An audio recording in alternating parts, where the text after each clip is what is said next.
Welcome to the Slop Temple. We pray this video helps. You begin by locating the equation or dataset that holds the variable you need.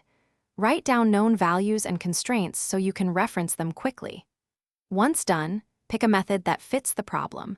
Isolate algebraically for linear expressions, use substitution for linked equations, graph if visual insight helps, or apply statistical estimation for noisy data.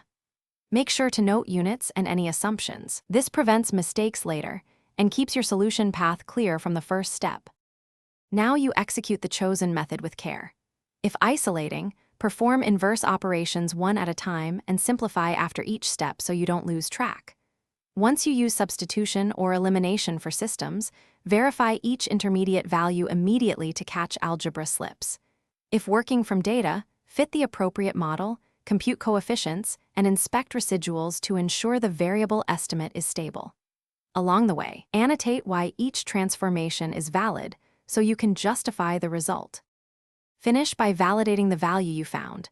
Back substitute into the original equation or test predictions against held-out data to confirm consistency. Then round appropriately, include units, and write down assumptions so others can follow your reasoning. If results disagree or look implausible, recheck each algebraic step, verify constraints, and inspect input data for errors or outliers. One key troubleshooting tip: if things go wrong, simplify the problem.